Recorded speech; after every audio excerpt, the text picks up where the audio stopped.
So she won't write to universities, she won't release correspondence today, and she won't commit to returning exam scripts to schools in future.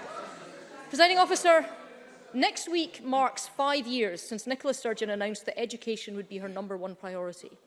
And in those 5 years, she's pulled Scotland out of international tests, her flagship education bill was scrapped, named person was struck down by the courts, poor students have been punished by a persistent attainment gap, hundreds of teacher vacancies are left unfilled, and we've just seen the biggest exam fiasco in the history of devolution.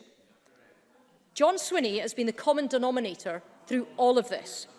Now, the First Minister's loyalty to a colleague may be commendable, but her real loyalty should be to the parents and the pupils of Scotland.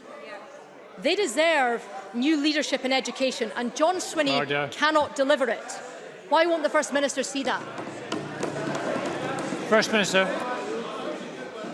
I'm not sure loyalty to colleagues is a strong suit for Ruth Davidson.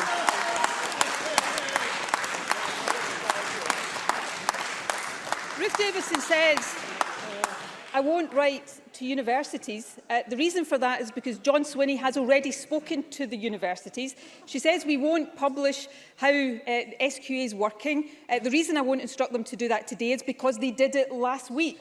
And of course, in terms of teachers in our schools, there are more teachers in our schools today than there was when I became First Minister, and we've just funded local authorities to employ more teachers in our schools.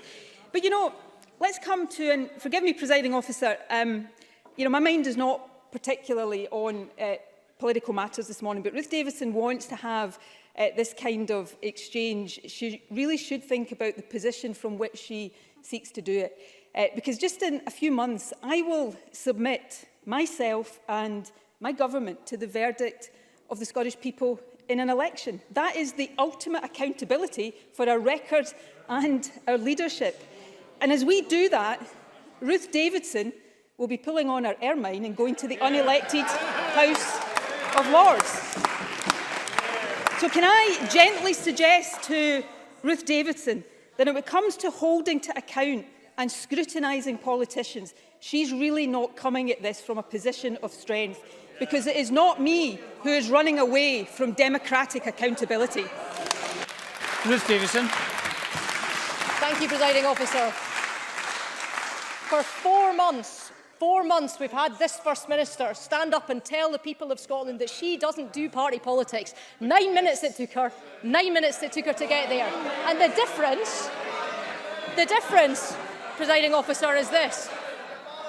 Let's have some order, please. Let's have some order, please. The former leaders of the Labour Party, the Scottish Liberal Democrats, the Scottish Conservative Party, might want to go and serve in another parliament, yes, and she thinks that that's a bad thing.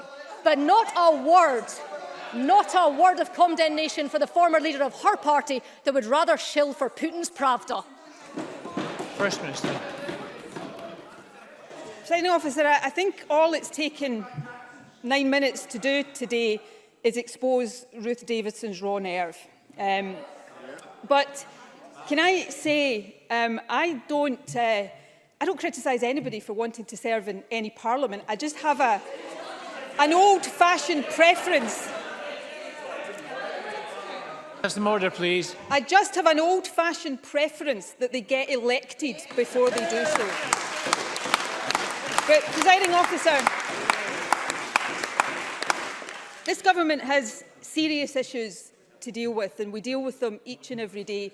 We are not infallible. We make mistakes, and when we make mistakes, we put those mistakes right.